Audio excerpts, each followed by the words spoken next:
Bien, vamos a grabar. Bien, bueno, buenos días a todos. Qué bueno que la mayoría pudo conectarse. Damos gracias al Señor por eso. Le invito a que vayamos al libro de Efesios.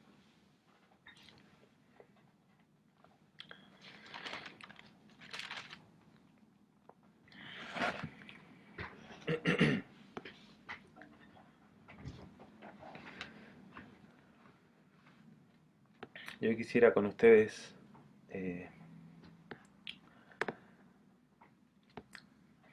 la idea que quisiera compartirles eh, para que usted si toma nota, puede anotarla por ahí.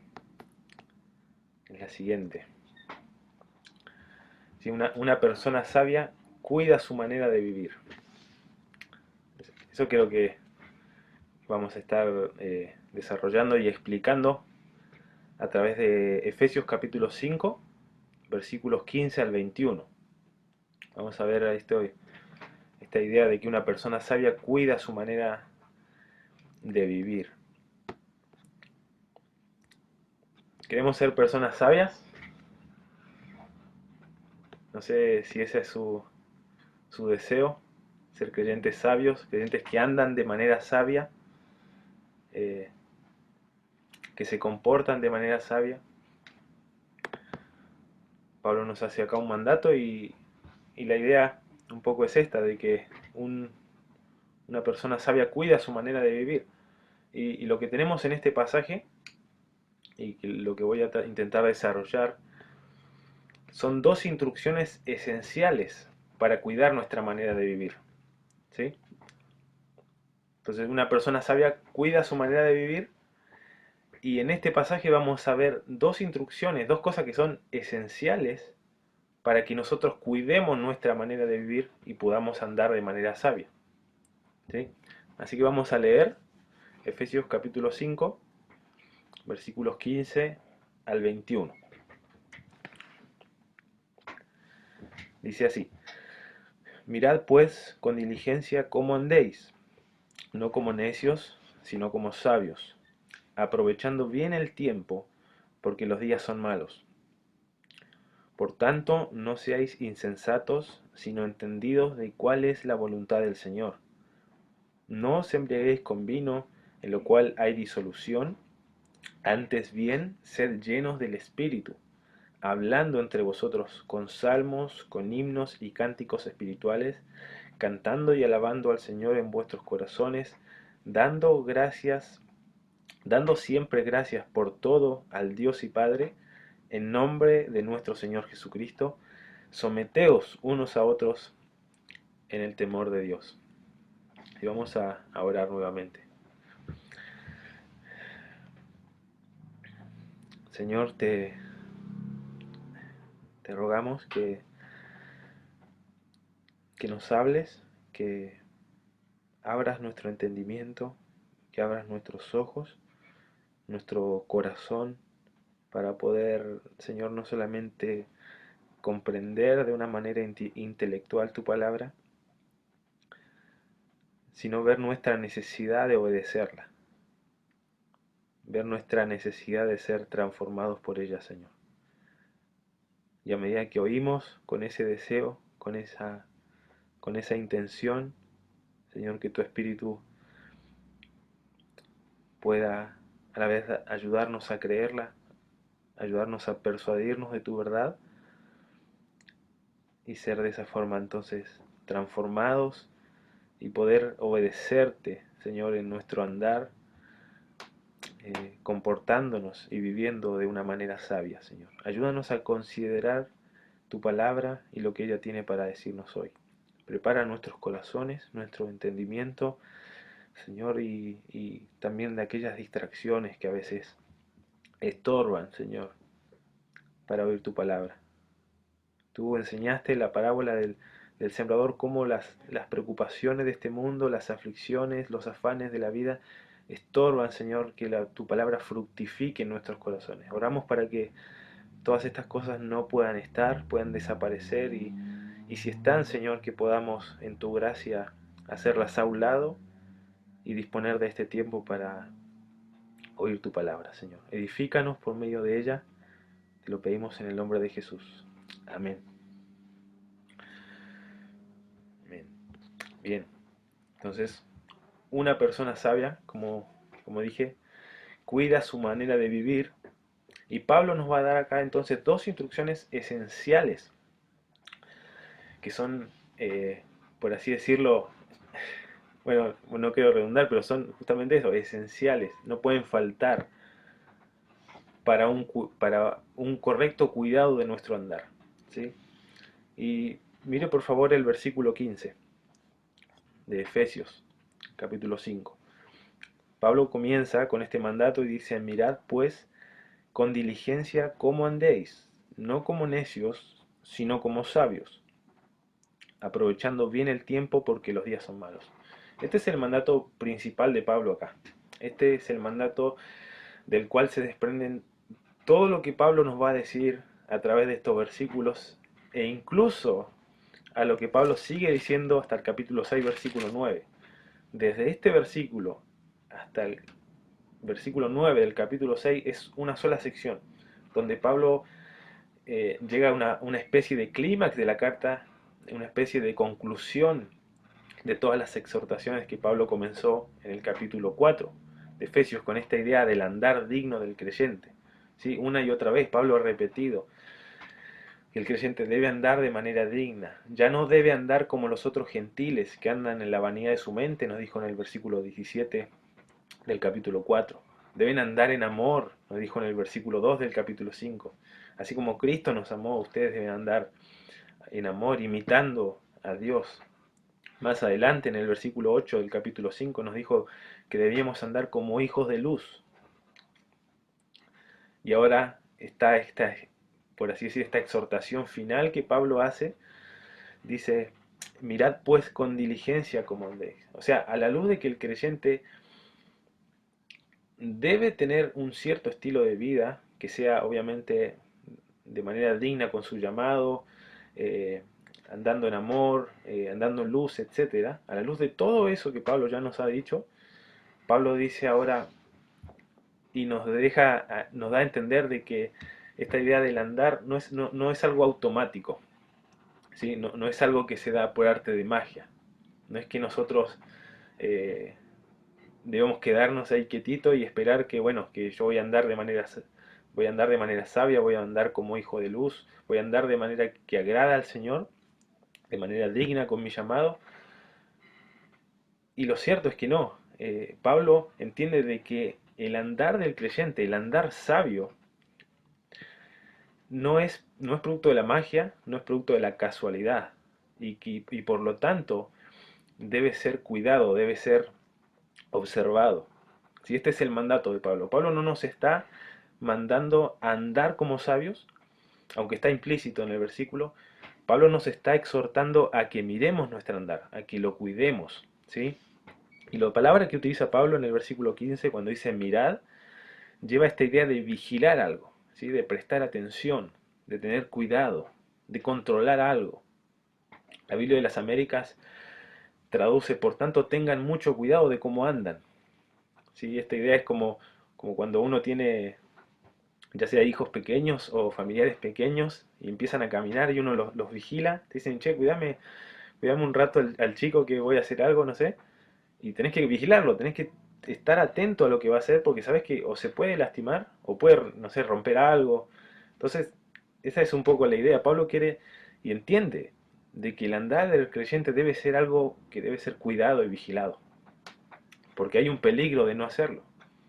De hecho, en Hechos capítulo 20, versículos 26 en adelante, cuando Pablo exhorta a los ancianos en Éfeso, cuando se despide de ellos, les eh, dice, yo os protesto en el día de hoy, que estoy limpio de la sangre de todos, porque no he rehuido de anunciaros todo el consejo de Dios.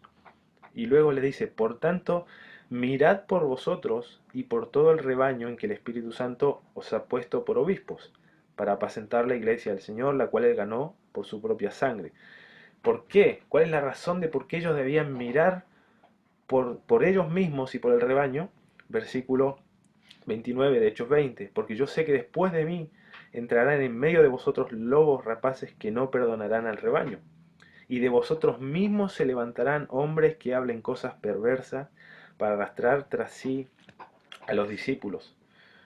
Pablo entendía esta importancia de mirar, ¿sí? De tener cuidado del andar. A Timoteo le dijo, ten cuidado de ti y de la doctrina, porque a ti de esa forma te salvarás a ti mismo y a otros. De hecho, cuando le escribe Pablo a Timoteo, cuando se quedó en Éfeso, ya habían hombres que se habían levantado en la iglesia, ya habían falsos maestros que se habían levantado. Entonces es una exhortación que busca evitar un peligro, y es el peligro de, ya sea de extraviarse, o de ser engañados, como nos dijo Pablo en el capítulo 4, de que aquellos niños fluctuantes, los creyentes inmaduros, eran como eran llevados por doquiera de todo viento de doctrina, por estratagemas de hombres que para engañar emplean con astucia las artimañas del error. Entonces, el no mirar, el no cuidar y vigilar mi andar es una marca de inmadurez que me hace susceptible a, ya sea al engaño, ya sea a desviarme doctrinalmente, desviarme en mi fe, naufragar en mi fe, etcétera. Entonces hace este mandato Pablo de que un creyente que quiere vivir de manera sabia, una persona sabia, debe vigilar su andar, debe cuidar su andar. Y Pablo nos describe en el versículo 15 y 16 dos formas en las que debemos nosotros vigilar. La primera de ellas dice con diligencia. Mirad pues con diligencia como andéis, no como necios, sino como sabios. ¿Sí? Y esta idea de diligencia no lleva tanto la idea de algo que yo hago apurado o de algo que yo hago como apresurado, urgente, sino más bien la idea de algo que se hace con precisión o de algo que se hace como con sumo cuidado. ¿Sí? Es lo que es la palabra que Lucas utiliza en el capítulo 1 cuando le escribe a Teófilo y les dice en el versículo 3, dice, me ha parecido también a mí, después de haber investigado con diligencia todas las cosas, desde su origen, escribírtelas por orden. ¿Sí? Lucas no es que había investigado apresuradamente todas las cosas, sino que las había investigado con precisión, con cuidado, porque él anhelaba presentárselas por orden y presentarle algo real en lo cual Teófilo pudiera depositar su fe. Esa es la idea ahí de diligencia. Así que este cuidado, este vigilar de nuestro andar, debe ser hecho de una manera cuidadosa, debe ser hecha de una manera exacta. Y luego Pablo dice en el versículo 16, aprovechando bien el tiempo, porque los días son malos. Y ahí la idea de aprovechar literalmente significa, lleva esta idea como de redimir algo, de comprar algo. Y las pocas veces que aparece usada por Pablo en el Nuevo Testamento llevan esta idea relacionada a que Cristo nos redimió. Es la palabra que usa en Gálatas 3:13 cuando dice que Cristo nos redimió de la ley, de la maldición de la ley, en el sentido de que Cristo nos pagó un precio para comprarnos y liberarnos de la maldición de la ley. Y esta es la idea que usa Pablo acá, de manera literal. Dice, redimiendo bien el tiempo, es como la idea como de comprar, ¿sí? Pero deja implícito más bien un sentido como de aprovechar al máximo el tiempo.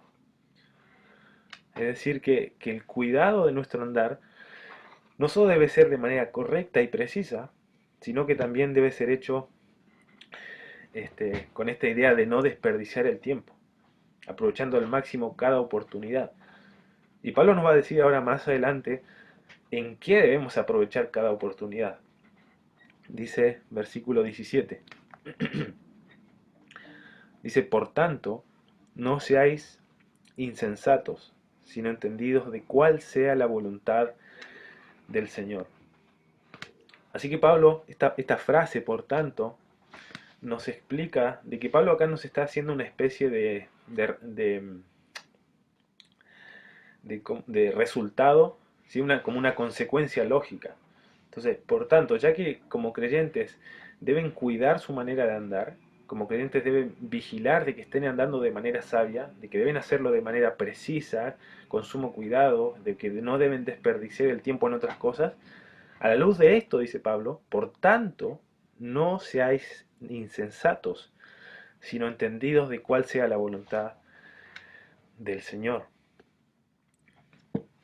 Esta palabra lleva, en realidad la frase acá, el no seáis insensatos, implica, eh, en el lenguaje original, implica como cierto proceso. No es que yo me convierto así de un día al otro insensato, sino habla más bien como de un proceso, de un estilo de vida que me lleva a convertirme en insensatez. Como que Pablo le dice, no se conviertan a ustedes mismos en insensatos, no lleguen a ser insensatos, no vivan de tal forma de que ustedes terminen siendo insensatos. ¿Sí? Y esta idea de insensatez, que recoge un poco lo del versículo 15, con esta idea de necio, ¿sí? No como necios, sino como sabios. Ahora dice, no siendo insensatos, sino entendidos de cuál es la voluntad del Señor. Estaba mucho en la mente judía esto de la sabiduría y la necedad. De hecho, en Proverbios se describe mucho esto, de tanto el camino del necio como el camino del sabio. Y de manera interesante, en Proverbios, cuando se describe a la persona necia, se la describe de muchas formas. Y yo me anoté algunos versículos. Por ejemplo, en Proverbios 24:30, los perezosos son descritos como necios. En Proverbios 18:6, los necios no controlan su lengua. En Proverbios 6:12, los necios mienten. En Proverbios 10:8, los necios calumnian. En Proverbios 20:3, los necios se pelean. En Proverbios 29:11, los necios son irascibles, son dados a la ira. En Proverbios 13:16, los soberbios son orgullosos. Y en Proverbios 1:7, los soberbios aborrecen la sabiduría, desprecian la instrucción. Esta es como las características de la persona necia. Y si uno recuerda, si recordamos un poco lo que hemos visto en Efesios, a partir del capítulo 4, versículo 25, todo lo que Pablo nos ha exhortado a no hacer, todo lo que Pablo nos ha exhortado a desechar, son justamente características de las personas necias. Desechen la mentira, hablen verdad, no se airen, el que hurtaba ya no hurte más, no hayan palabras corrompidas, ya no haya ira, no haya amargura, enojo, maledicencia, malicia, gritería, no haya fornicaciones, inmundicias, palabras deshonestas, todas cosas que corresponden a la vida del necio. Entonces Pablo dice, no lleguen a convertirse en tales personas. Al contrario, dice, versículo 17, siendo entendidos, no seáis insensatos, sino entendidos de cuál sea la voluntad del Señor. Así que, piense esto. Esta es la primera instrucción de Pablo acá. Nos dice, una persona sabia es una persona que cuida su manera de vivir, que está atento a cómo está viviendo, presta atención a su vida. Y la primera instrucción que Pablo nos hace acá es que este cuidado, la persona sabia lo hace a la luz de la voluntad del Señor. Nosotros no cuidamos nuestra vida a la luz de lo que el horóscopo dice, a la luz de lo que la tele nos dice, a la luz de la cultura nos demanda, aún la cultura evangélica. Nosotros, nuestra mayor prioridad, nuestro mayor deber es poder conocer la voluntad del Señor y luego escudriñar y cuidar mi vida y ver, bueno, yo estoy viviendo a la luz de lo que la voluntad del Señor demanda de mi vida. Y eso es fundamental para la vida de todos nosotros. ¿Sí? La Biblia, la voluntad del Señor, revelada de manera clara en la Biblia, es nuestra norma tanto de fe y de conducta.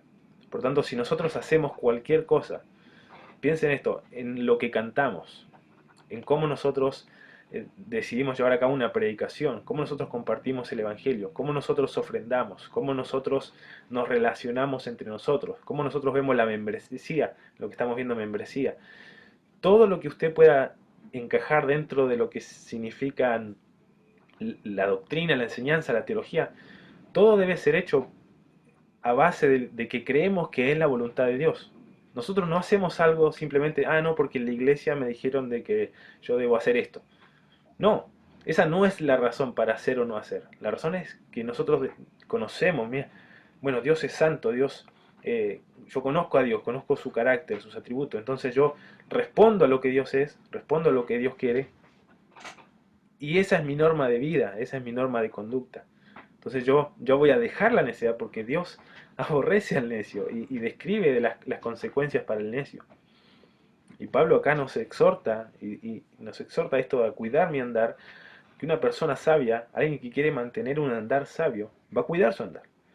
Pero no lo hace en base a cualquier cosa, lo hace en base a la voluntad del Señor, a ser entendidos, a conocer. Si esto involucra un esfuerzo intelectual de comprender lo que Dios quiere para mi vida. Y a la luz de lo que Dios quiere, entonces yo desecho todo lo que corresponde a la insensatez, a la necedad, al pecado. En eso consiste la sabiduría, según Proverbios, en temer al Señor y apartarse del mal. Y lo que implica esta exhortación de Pablo, entonces, es que la voluntad de Dios puede ser conocida.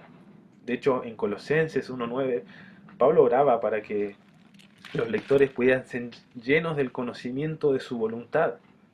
Entonces es algo que yo puedo alcanzar, es algo que yo puedo realmente conocer. Obviamente Dios no me revela todo. No, entendemos que las cosas reveladas pertenecen a nosotros, pero lo que Dios no ha revelado no debemos, eh, no debemos afanarnos por tratar de explicar todas las cosas. ¿Sí? Pero Dios ha dejado mucho, mucho revelado en su palabra para nosotros y lo suficiente para que nosotros pudiésemos no solo conocerles, no solo conocer el Evangelio, no solo llegar a la salvación, sino lo suficiente para vivir una vida que a Él le agrada, que es lo que dice Pablo a Timoteo, en 2 de Timoteo 3:16 en adelante, de que toda la escritura es útil, toda la escritura es inspirada por Dios, y dice, y útil para enseñar, para redarguir, para corregir, para instruir en justicia, a fin de que el hombre de Dios sea perfecto, ¿sí? Enteramente preparado para toda buena obra. Entonces, sí, estamos como hablando de sinónimos, ¿sí? El andar sabio, el ser perfecto, el andar en toda buena obra, el crecer en santidad. Estamos apuntando a lo mismo acá, a crecer a la imagen de Cristo. Pero para esto necesitamos conocer la Escritura, conocer la palabra de Dios, la que es útil para hacer esto, ¿sí? Vimos el Salmo 19 al comienzo, cuando Germán leyó, la ley de Jehová es perfecta que convierte el alma. El testimonio de Jehová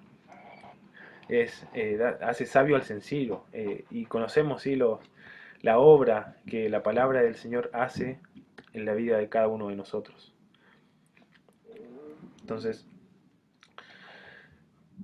de manera implícita, Pablo nos dice de que si no estamos conociendo la voluntad del Señor, entonces estamos yendo camino a la necedad. No conocer la voluntad del Señor eh, diariamente, no una vez a la semana.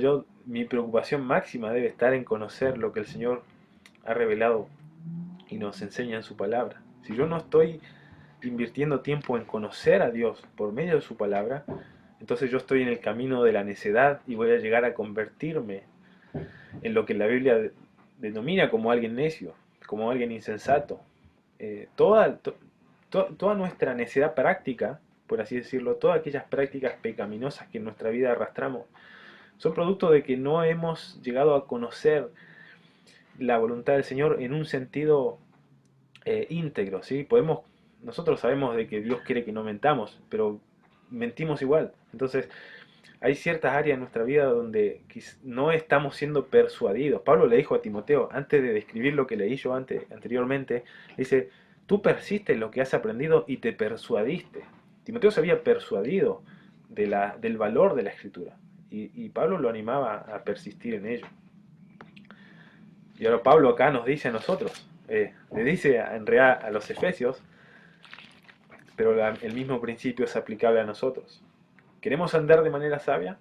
Debemos cuidar nuestra manera de vivir, debemos vigilarla, prestar atención, pero no lo hacemos de una manera así abstracta, no lo hacemos de una manera ambigua, lo hacemos a la luz de conocer, de llegar a comprender la voluntad de Dios para nuestra vida. A la luz de eso, entonces, examinamos nuestra vida y nos aseguramos de que estamos viviendo a la luz de la voluntad de Dios. Entonces, una persona sabia cuida, ¿sí? Cuida su manera de vivir, cuida su manera de andar. Y la primera instrucción de Pablo entonces es esta, lo hace a la luz de entender la voluntad del Señor. Y lo segundo que Pablo nos dice, versículo 18, dice, no os embriaguéis con vino, en lo cual hay disolución, antes bien sed llenos del Espíritu. ¿Sí? Y lo que Pablo describe a partir de ahí, versículos 19, 20 y 21, de alguna forma describen o están en dependencia de este mandato a ser llenos del Espíritu. ¿Sí? Y acá quiero hacer un paréntesis, una parada técnica le podríamos llamar. Y quiero simplemente explicar algunas cosas en cuanto a esta frase de ser llenos del Espíritu. ¿Sí?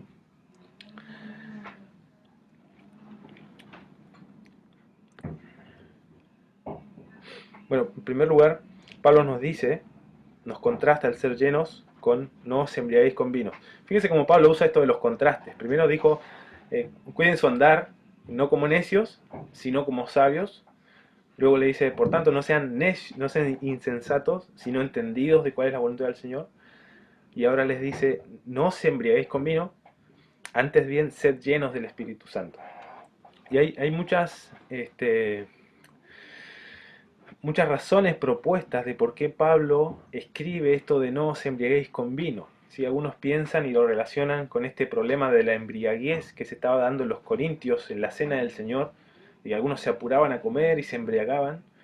Otros piensan y lo relacionan un poco con las culturas paganas que utilizaban la embriaguez como una forma de conexión espiritual con los dioses. Pero no hay muchas razones, o mejor dicho, no hay una razón clara de por qué Pablo escribe esto acá. Pero sí nos arroja a luz lo que sigue a continuación, cuando dice, no os embriaguéis con vino, en lo cual hay disolución. Entonces, esta es un poco la idea de Pablo. Él no quiere que se embriaguen porque allí hay disolución. Y esa es la razón que debemos dar. La palabra disolución acá lleva la idea como de un desenfreno o de una insensatez, pero más bien inmoral, ¿sí? Como de un libertinaje. Esta es la idea. Y otra vez se repite esta idea de no como necios, no sean insensatos, no se den a la inmoralidad, en aquello que hay disolución y desenfreno. Y un comentarista, Snodgrass, en su comentario Efesios, acertadamente dice lo siguiente, de que en este sentido la embriaguez, acá en este texto, está puesta como el colmo, como que representa el colmo de la insensatez, ¿sí? La pérdida de todo sentido de dirección y el desperdicio de una vida para Dios. Esa es la idea de Pablo, no anden como necios, no sean insensatos, no se embriaguen porque en eso hay libertinaje, hay disoluciones, es como ya el colmo de la insensatez, el colmo de una vida desperdiciada, el colmo de una vida sin sentido y sin dirección. La palabra de Dios, la voluntad de Dios significa o implica la meta de nuestra vida, hacia lo que tenemos que ir, y la embriaguez lleva la idea como más que nada de una desorbitación, una pérdida de sentido, como que no sé qué hacer, no sé hacia dónde ir. Ese es el contraste acá. Y Pablo lo contrasta y dice, antes bien, sed llenos del Espíritu. Ahora la interpretación popular, por así decirlo, de esta frase, ser llenos del Espíritu, implica la idea de que el Espíritu es el contenido con lo cual yo debo ser llenado. Es decir, que Pablo, la interpretación popular, dice de que Pablo nos está mandando a que nosotros seamos llenos del Espíritu, que el Espíritu nos llene a nosotros. Esa es la interpretación popular y tiene sus fundamentos. Pero yo me inclino a interpretarlo de otra forma, porque el texto griego nos permite hacer esta interpretación y hay personas que lo interpretan así. E interpretan que la palabra del Espíritu no significa, no está usado como un contenido, sino más bien como un medio o como un instrumento. ¿Sí? ¿En qué sentido lo decimos? En que el mandato de Pablo, entiendo yo, y después podemos quizás charlarlo y dar quizás otro tipo de razones, pero el mandato de Pablo no es hacer llenos del Espíritu como un contenido, sino hacer llenos por el Espíritu, por medio del Espíritu. El Espíritu es el agente por medio del cual se nos manda a ser llenados. Ahora la pregunta es, ¿de qué nos llena el Espíritu? Esa es la gran pregunta, ¿no? Pero bueno, esa no es la intención de Pablo en el pasaje. Y quiero dar simplemente, mencionar dos razones de por qué creo de que Pablo acá nos exhorta a ser llenos por medio del Espíritu. Eh, bueno, no hay ninguna otra exhortación a ser llenos del Espíritu en toda la Escritura. Y en cuanto al lenguaje, al idioma original, la construcción griega es inusual para interpretarla como que el Espíritu, lo que dice del Espíritu, es inusual para interpretarla como contenido. Cuando se da un mandato de llenar algo y se quiere expresar el contenido de eso con lo cual uno se debe llenar, se usa otra construcción, se usa otro tipo de forma de expresarlo. Es muy difícil de que se use esta forma para expresar el contenido de algo que debe ser llenado. Y por otro lado, la interpretación de, del espíritu como un instrumento o como un medio tiene mucho más apoyo, ¿sí? La misma construcción es la que Pablo usa en el capítulo 4 de Efesios, en el versículo 30, cuando dice, no contristéis al Espíritu Santo, con el cual fuisteis sellados. ¿Sí? Esta es la misma frase, por el cual fuisteis sellados, perdón. ¿Sí? La misma construcción usa Pablo acá. Y no se está hablando de contenido, se está hablando de medio, de instrumento. Nosotros fuimos sellados por medio del Espíritu. Y voy a citar otro pasaje más solamente. Primera de Corintios, capítulo 12, versículo 13. Pablo dice, porque por un solo Espíritu fuimos todos bautizados en un cuerpo. Otra vez, la misma construcción. Y no implica llenado. No fuimos bautizados con el Espíritu, sino que el Espíritu nos bautizó en el cuerpo de Cristo. El Espíritu fue un agente, fue un instrumento. ¿Sí? Y simplemente esas dos razones quiero mencionar de cómo la misma frase se traduce de otra forma en otros lugares. Entonces me inclino a interpretar de que el mandato de Pablo no es hacer lleno con el Espíritu, sino hacer lleno por medio del Espíritu. ¿Sí? El Espíritu Santo lo tenemos todos, ¿sí? Todos los creyentes al momento de creer fuimos sellados con el Espíritu Santo, se mora el Espíritu Santo en nosotros, dice Romanos 8, y que si alguno no tiene el Espíritu de Cristo no es de él, no es creyente. ¿Sí? Si no tenemos el Espíritu no somos creyentes, o lo tenemos o no lo tenemos. Ahora, eh, cuando Lucas habla en Hechos de que las personas eran llenas del Espíritu Santo, ¿sí? Eso es otra cosa, usa otra construcción para explicar eso. ¿Sí? Pero acá en el texto eh, yo veo mucho más apoyo la idea de que el Espíritu es un instrumento por medio del cual nosotros somos llenados. ¿Sí? Ahí cierro paréntesis. La pregunta es, ahora, ¿de qué nos llena el Espíritu? ¿De qué es aquello de lo que debo ser llenado? Pero no es la intención de Pablo, no es el énfasis de Pablo explicarnos de qué nos llena, ¿sí? Aunque por el contexto, simplemente por el contexto, y esto simplemente es especulación, ¿sí? No es doctrina lo que voy a decir, simplemente especulación. Por el contexto, en Efesios, Pablo nos dice, oró en Efesios 3:19, de que nosotros seamos capaces de comprender con todos los santos las dimensiones del amor de Cristo y de conocer el amor de Cristo que excede a todo conocimiento, para que seáis llenos de toda la plenitud de Dios. O sea, el conocimiento de Cristo, el conocimiento del amor de Cristo, me permite a mí llegar a ser lleno de toda la plenitud de Dios. Y está hablando en contexto de iglesia, ¿sí? No de una persona simplemente, sino que la iglesia, como dice Efesios 1:23, es la plenitud de aquel que todo lo llena en todo. Pero el conocimiento de Cristo me permite a mí, o permite a la iglesia, cuando una iglesia dice de comprender ahí con todos los santos, permite crecer en la plenitud de Dios. Más adelante, en Efesios 4, versículo 13, cuando en el contexto de que Pablo dice de que ha dado gente dotada, ¿sí? Pastores, maestros, para perfeccionar los santos, para la obra del ministerio, este, para la edificación del cuerpo de Cristo, Y nos dice en el versículo 13, hasta que todos lleguemos a la unidad de la fe y del conocimiento del Hijo de Dios. ¿Sí? Un varón perfecto, habla de una meta de madurez. Conocer la unidad de la fe y conocer a Cristo es este varón perfecto. Y dice a la medida de la estatura de la plenitud de Cristo. O sea, otra vez esta idea de conozco a Cristo eh, relacionado con la plenitud o con la llenura de Cristo en este caso. Antes era la plenitud de Dios, ahora la plenitud de Cristo. Y en el versículo anterior Pablo decía de que nosotros debíamos ser entendidos de cuál era la voluntad del Señor, ¿sí? En relación a Cristo. Cuando se usa Señor es más relacionado a Cristo. Y esto es interesante porque Pablo en el pasaje paralelo en Colosenses 3:16 exhorta a los creyentes a que la palabra de Cristo more en abundancia entre vosotros.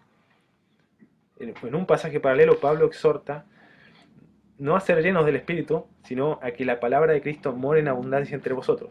Y si uno compara el pasaje de Efesios de cómo es que el Espíritu nos llena, hablando entre vosotros con salmos, himnos y cánticos espirituales, cantando y alabando al Señor en vuestros corazones, dando gracias por todo, sometiéndoos unos a otros, la forma en la que el Espíritu nos llena es la misma forma en la que se da que la palabra de Cristo mora en abundancia en nosotros. Colosenses 3:16 dice, la palabra de Cristo more en abundancia en vosotros, ¿cómo? Enseñándoos y exhortándoos unos a otros en toda sabiduría.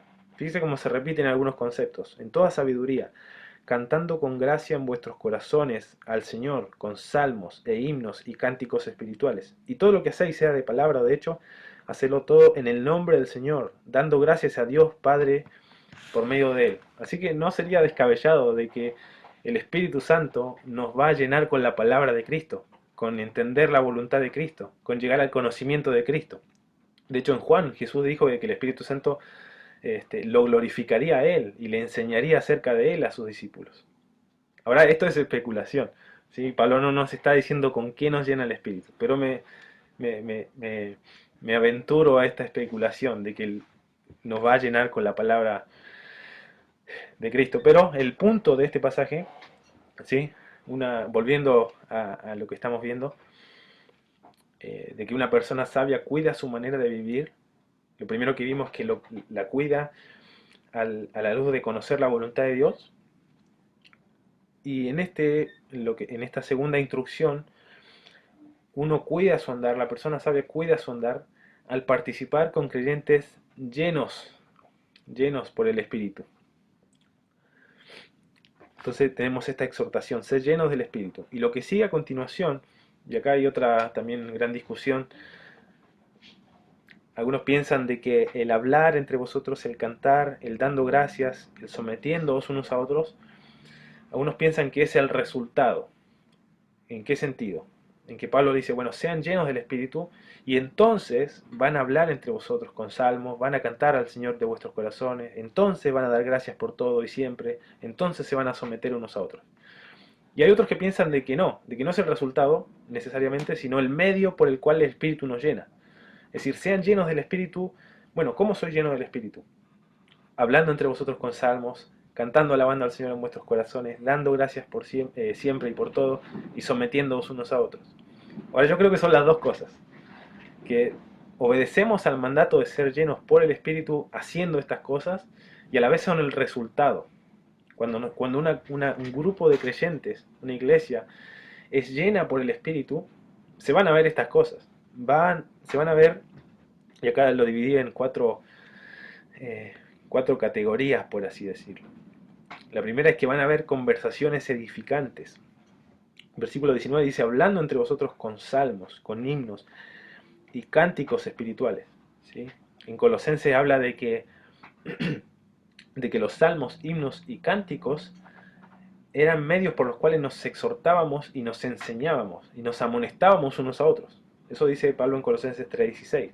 Así que, en cierto sentido, en la iglesia primitiva, los cantos tenían este propósito didáctico, por así decirlo, que es lo que Pablo entiende como un medio para obedecer este mandato. Entonces se nos ordena a ser llenos del Espíritu, hablando entre vosotros con salmos, con himnos y cánticos espirituales. Es decir, conversaciones edificantes, conversaciones que transmiten alabanza, por así decirlo. Implica ciertas también formas y estilos, porque Pablo menciona salmos, menciona himnos, menciona cánticos, y no hay mucha utilidad en comenzar a discernir qué es cada cosa. Simplemente Pablo nos dice que usen todas estas formas de liturgia que había en aquel momento para que ustedes hablen entre vosotros, se edifiquen unos a otros. Lo segundo que Pablo dice, versículo 19, es cantando y alabando al Señor en vuestros corazones. Hay alabanza cristocéntrica, ¿sí? Mucho hablamos a veces de las canciones cristocéntricas, la alabanza cristocéntrica. Y eso es lo que Pablo está exhortando acá. Dice cantando al Señor, ¿sí? El Señor es a quien cantamos. El Señor es a quien cantamos. Dice en vuestros corazones. Y acá no está la idea de un emocionalismo, ¿sí?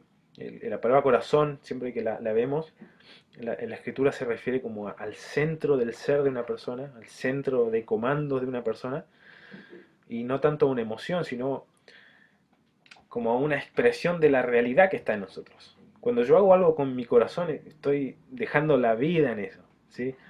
Así que no simplemente son canciones, son alabanzas que salen de la boca, que pueden salir, sino canciones y alabanza que sale del corazón. Mi vida entera alaba al Señor. Y por eso también brotan cánticos y brotan conversaciones edificantes. Eso es lo que Pablo describe. Hay conversaciones edificantes, hay alabanzas cristocéntricas. eh, y interesante también de que en el Nuevo Testamento, cuando vemos ciertos himnos que utilizaba la iglesia primitiva, ¿sí? Algunos son muy conocidos como himnos. Simplemente los voy a mencionar, ustedes si quieren los anota y después los lee, pero Filipenses 2, del 6 al 11, esta alabanza a Cristo, ¿sí? Donde describe que Jesús que tomó forma de siervo, no estimó ser igual a Dios, etcétera, etcétera, y fue exaltado hasta lo sumo, era considerado un himno en aquel entonces. Colosenses 1, del 15 al 20, también era considerado un himno, cuando dice, Él es la imagen del Dios invisible, el primogénito de toda creación, etcétera, etcétera.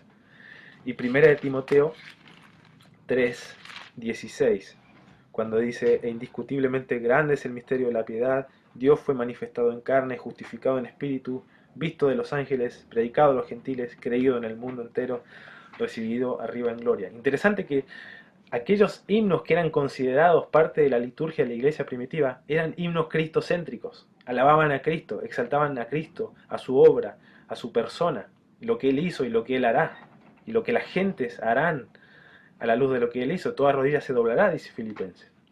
Y Plinio, un gobernador en aquel entonces, en unas cartas que escribe a un emperador en el año 109, escribe lo siguiente, dice, acerca de los cristianos.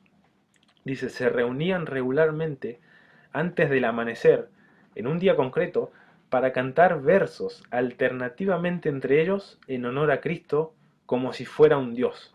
¿Sí? Las personas no cristianas de aquel entonces veían a los cristianos y decían, estos cantan a una persona que como si fuera un Dios. ¿Sí? Reconocían que Cristo era el objeto de su alabanza. Y eso es lo que Pablo de alguna manera implícita está dejando acá, de que el Señor debe ser el centro de nuestra alabanza.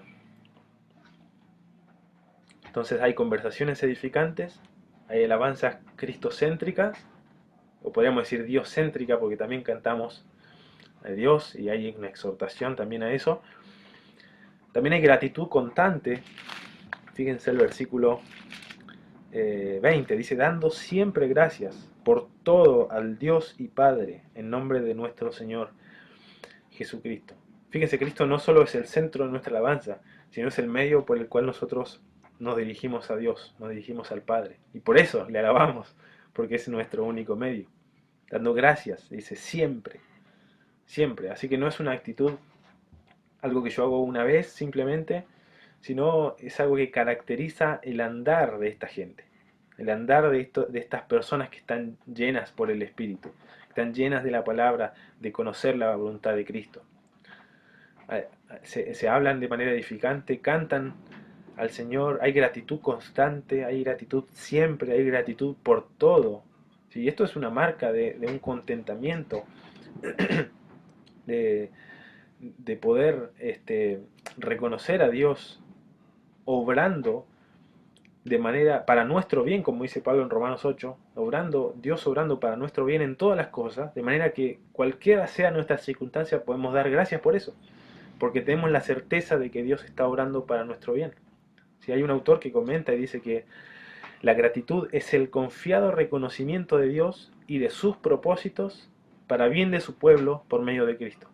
Cuando una persona tiene tal conocimiento, tal comprensión de Dios, de su carácter, de lo que Él ha revelado en su palabra, de su soberanía, de su sabiduría, de su cuidado por su pueblo, entonces no queda otra conclusión lógica que descansar en eso, que descansar de reconocer a Dios en todo y el fruto de esto va a ser la gratitud, constante y por todo. No, no va a haber obstáculo para no dar gracias al Señor, siempre y cuando haya esta comprensión de Dios en nuestra vida.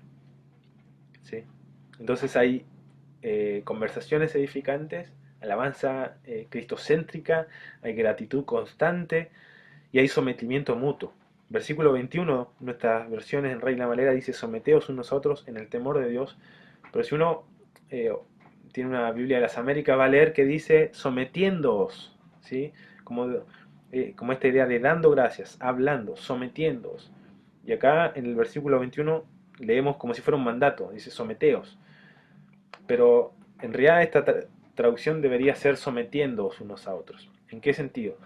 De que Pablo sigue describiendo de qué manera nosotros somos llenos por el Espíritu.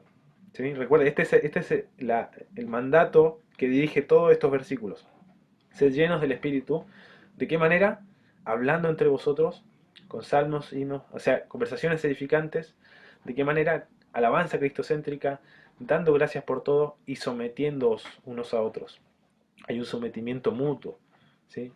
Y el andar digno, si recordamos cómo empezó esta sección práctica en Efesios, en el capítulo 4, versículo 2, este andar digno de nuestra vocación incluía actitudes que facilitan nuestro sometimiento a otros, porque dice que debíamos andar con toda humildad, con mansedumbre, soportándonos con paciencia los unos a los otros, en amor.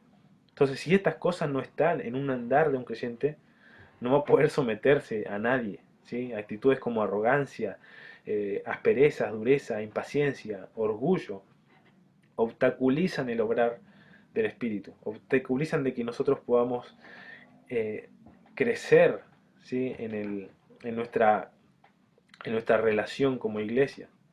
En Efesios 4:30 habla de que se nos exhortaba a no contristar al Espíritu y vimos en aquel entonces cómo este mandato estaba puesto en medio de exhortaciones que buscaban preservar la unidad de la iglesia, preservar la unidad de las relaciones, la unidad en amor. Entonces, yo contristo al Espíritu, el Espíritu es contristado cuando yo me comporto de una manera que rompo la unidad, rompo la paz, rompo el vínculo del Espíritu, como dice en el vínculo de la paz. Entonces, el no someterme, el no tener una actitud sumisa, rompe también con esto. Por eso Pablo lo pone acá como un medio por el cual nosotros permitimos la llenura del Espíritu. Como un medio y como un fruto. Yo lo entiendo como las dos cosas. Queremos cuidar nuestro andar, queremos andar de manera sabia. Pablo nos dio la primera instrucción, era a la luz de la voluntad de Dios, a la luz de conocer la voluntad de Dios. Y la segunda instrucción es que cuidamos nuestro andar sabio cuando participamos o cuando participamos con creyentes llenos del Espíritu, cuando participamos de una comunidad llena del Espíritu, cuando, cuando compartimos y nos involucramos en una comunidad de creyentes donde están estas cosas, donde están hablando de manera edificante, donde hay alabanza genuina, donde hay gratitud, donde hay sometimiento y donde no hay orgullo de manera implícita, no hay orgullo, no hay altivez, no hay batalla de egos, ¿sí? Eh, y Pablo, yo entiendo eso, de que Pablo nos describe tanto cómo yo soy lleno por el Espíritu, haciendo estas cosas, pero también el resultado de cuando yo obedezca esto va a pasar esto. Entonces debemos buscar estas cosas. pero entendiendo de que es algo de que la palabra de Cristo hace en nosotros. Por eso debemos buscar que nuestras conversaciones sean edificantes y instruyéndonos, exhortando, haciendo todas estas cosas. Pero son tanto un fruto como un medio para obedecer. Si este mandato es como que Pablo nos dice, bueno, quieren cuidar su andar, quieren mantener un andar sabio, conozcan la voluntad del Señor y participen de una iglesia, de una congregación que esté siendo llena por el Espíritu. Y van a ver estas características. Y de hecho, todo lo que sigue en Efesios, hasta el versículo 9 del capítulo 6, esta instrucción a las esposas sometiéndose a los esposos amando a sus esposas, los maridos, perdón, los padres, los hijos, los siervos, los amos, todas estas instrucciones gramaticalmente dependen de esta última que hemos visto, sometiéndoos unos a otros. Pablo nos va a dar ejemplos prácticos de cómo se ve este sometimiento mutuo en la familia, en el matrimonio, en lo laboral. ¿Sí? Sigue la misma idea. Pero interesantemente, este sometimiento en el matrimonio, entre padres e hijos, y entre amos y siervos, son resultados de una vida llena por el Espíritu. ¿Sí? Esa es la lógica de Pablo. Eso se va a dar, pero cuando ustedes sean llenos por el Espíritu. Calvino, leí esta frase y me gustó, dice Calvino, Dios nos ha unido unos a otros, de tal manera que ningún hombre debería evitar tal sujeción. Y donde reina el amor, hay servicio mutuo. No hay excepción, ni siquiera para reyes o gobernantes, porque su gobierno debe ser de servicio. Por tanto, es muy cierto que se debería exhortar a todo el mundo a someterse los unos a los otros. Pablo no está dando un sometimiento simplemente a los líderes, que sí debe ocurrir, sino instrucciones a todos los creyentes. Todos se deben someter. Y nos dice que es en el temor del Señor, ¿sí? Y no en un temor en el sentido de un miedo, de un terror, sino una reverencia, un respeto al considerar lo que el Señor hizo. ¿Sí? Nos dijo versículos antes, acá en el capítulo 5, versículo 2, que nos dice andad en amor, como también Cristo nos amó, y describe cómo nos amó. Dice, y se entregó a sí mismo por nosotros, ofrenda y sacrificio a Dios en olor fragante. Entonces nos sometemos a otros porque honramos al Cristo que dio su vida por nosotros y nos amó y se entregó como ofrenda y sacrificio. Y así también nosotros debiésemos responder en ofrenda y sacrificio a otros, no motivados por el temor al hombre, por el amor al hombre incluso, por decir, esta persona merece mi servicio, porque tiene quizás cierto rango, cierto título, quizás es conocido en el ambiente, entonces merece que yo le sirva algo, me ofrezca mi vida. Pero esto debe ser por todos los hermanos, por todos aquellos a quien el Señor nos ha unido en su iglesia. Es por temor al Señor, por amor y comprendiendo obviamente lo que el Señor ha hecho por nosotros. Es un sometimiento en amor. Ahora, interesante que esta sección nos explica de que la acción del Espíritu no se da separado de la iglesia. ¿Sí? No podemos cumplir este mandato aislados. No podemos cumplir este mandato en nuestras casas sin considerar participar en estas actividades que Pablo describe acá, hablar, cantar, dar gracias, someterse. Para eso necesito que haya una vida, una comunión, y no lo puedo hacer separado de la iglesia. Ahora, para ir concluyendo entonces, una persona sabia cuida su andar, ¿sí? Vigila su andar, observa su andar, y Pablo nos instruye acá dos cosas. De que primero lo debemos hacer a la luz de entender la voluntad del Señor, entender lo que Él quiere de nuestra vida, y al participar con creyentes llenos del Espíritu. ¿Sí? Yo cuido mi andar cuando hago estas cosas. Si yo no hago estas cosas, yo no estoy cuidando mi andar. Y no puedo esperar a llegar y lograr que haya en mi vida un andar sabio, ¿sí? Y podríamos quizás resumir y decir que un andar sabio es imposible de lograr separados del Señor y de otros creyentes.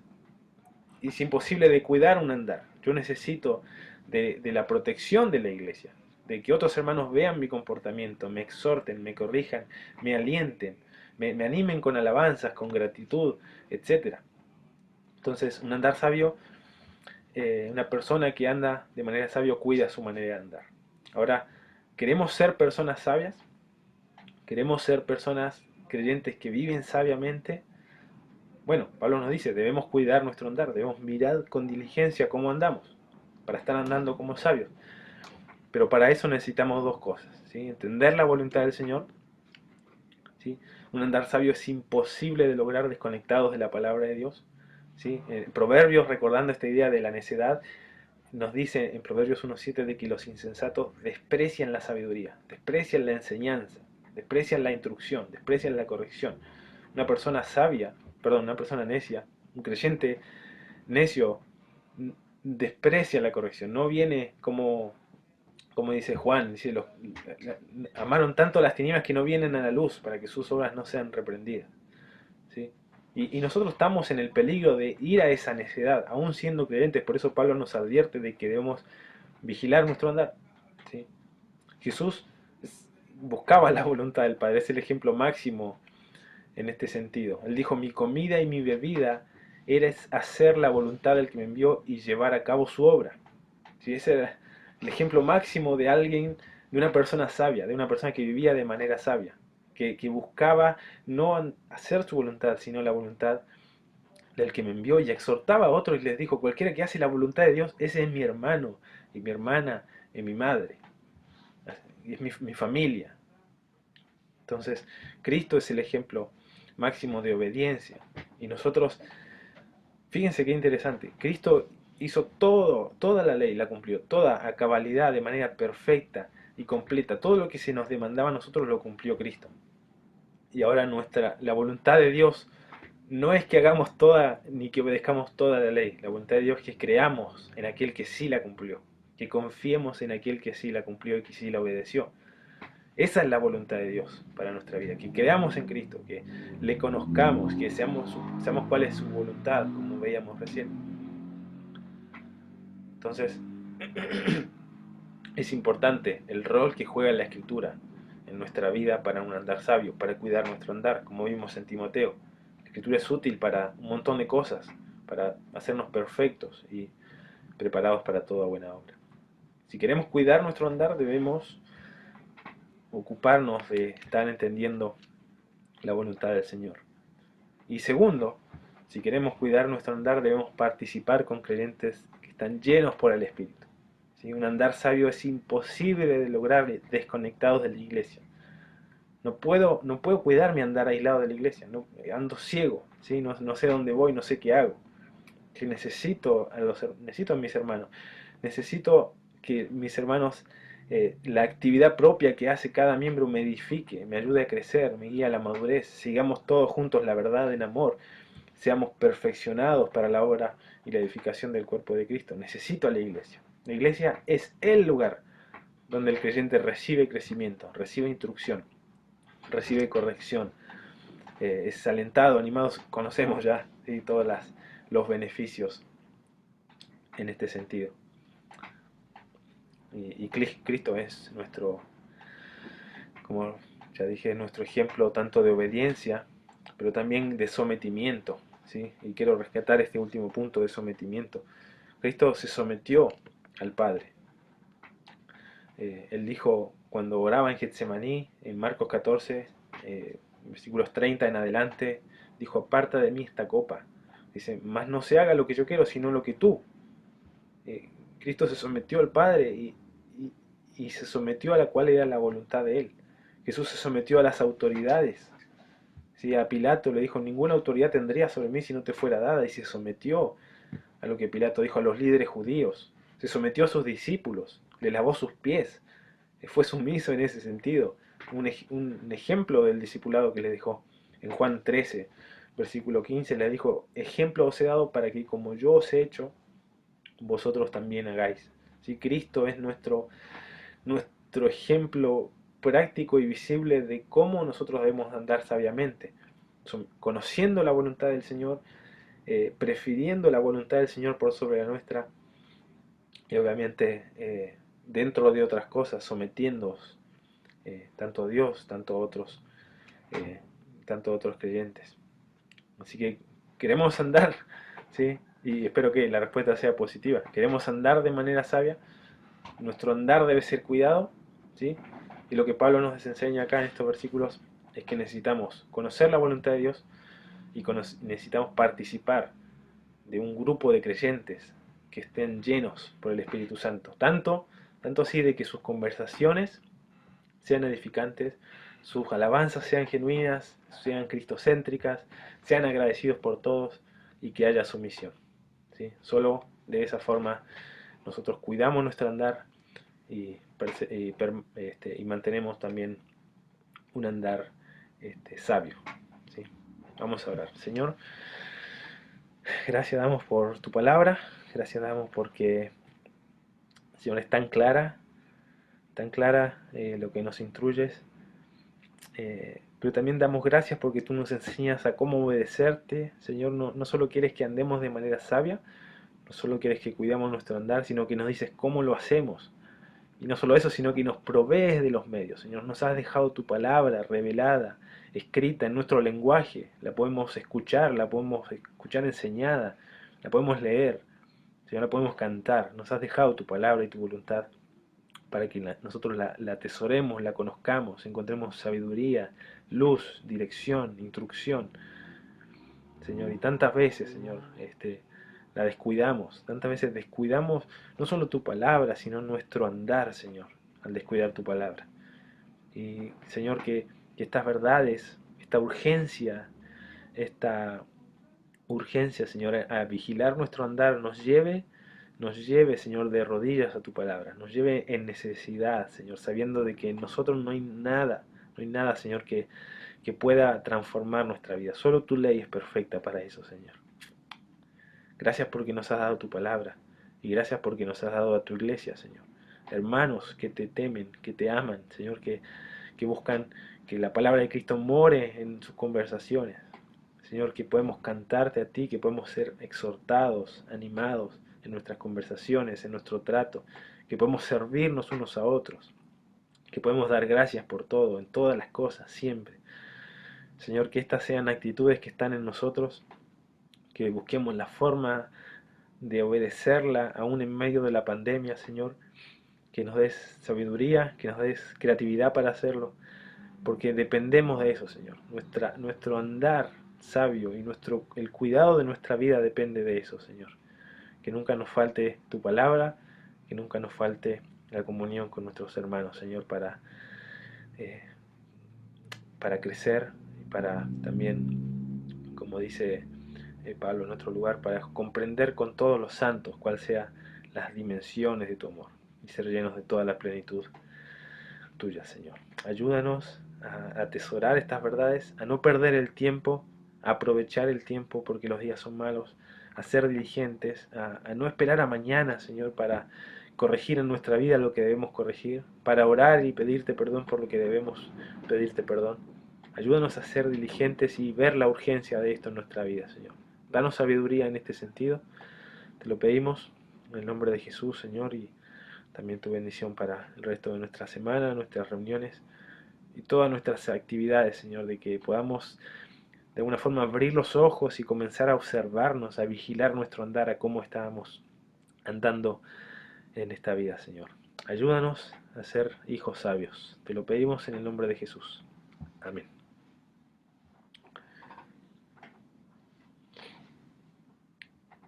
No sé quién.